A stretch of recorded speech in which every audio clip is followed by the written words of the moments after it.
আসসালামু আলাইকুম। বাংলার কৃষি ও কৃষক বিডি চ্যানেলের পক্ষ থেকে আপনাদের সবাইকে স্বাগতম। আজকে আমরা জানবো যে ধুন্দুল চাষ এই বিষয়ে আজকে বিস্তারিত জানবো। আমার যদি দেখাই, এই যে জায়গাটা দেখতেছেন, এটা কিন্তু পুরোটাই কিন্তু ধুন্দুল ক্ষেত। নিচে যদি একটু দেখাই আপনাদের, এই যে চারা গাছ কিন্তু ধুন্দুল ক্ষেতের, এখন নতুন অবস্থায় ছোট চারা গাছ, আপনার বয়স 1 মাস। সেই ক্ষেত্রে হয়তো অনেকে মনে করতেছেন যে আসলে ধুন্দুল গাছগুলা কিন্তু যে নিচে এইভাবে আছে, আসলে ধুন্দুলগুলা কিভাবে নষ্ট হয়ে যাবে মাটিতে।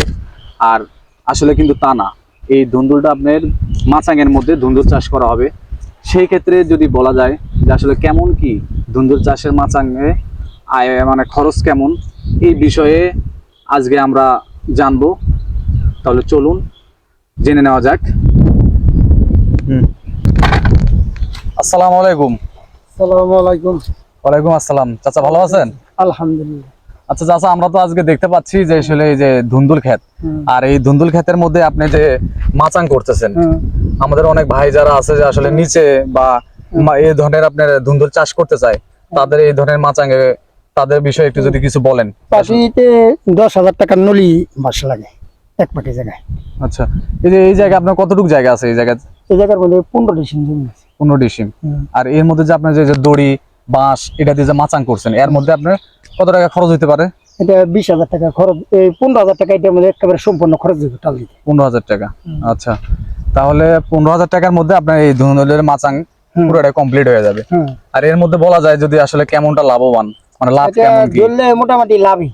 আচ্ছা, যদি ফলন যদি ভালো হয় তাহলে লাভ, তাহলে আর অনেকটা ফলন ভালো। খারাপ হইলে তাহলে একটু কিছু লস দিবে। আচ্ছা আচ্ছা, গাছগুলা যে আসলে এগুলোর বয়স কতদিন হয়েছে এগুলা? এটার বয়স প্রায় 50 দিন হয়ে গেছে। 50 দিন। 60 দিনে ফলন নামবে, আর মোটামুটি 60-70 দিনে ফলন নামবে। কতদিন আগে তাল ডালাইলে ফলন নামে গেছে, ফুলে গেছে কত।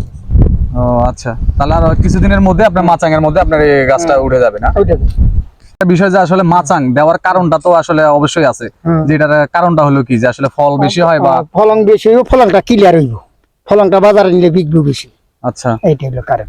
এবং দামটাও অনেক ভালো পাওয়া যায়, সেক্ষেত্রে ফলনটাও বেশি। তাহলে আজকে এতটুকু আমরা জানতে পারলাম যে আসলে যে মাচাং দেওয়ার কারণটা হলো কি, যে মাচাং দেওয়ার কারণে আপনারা ফলটা ভালো হয় এবং ফলে অনেক সৌন্দর্য বা সাইজে অনেক বড় হয়, পোকামাকড় হয় না, এবং এতে আপনার কৃষকের অনেক লাভবান হয়।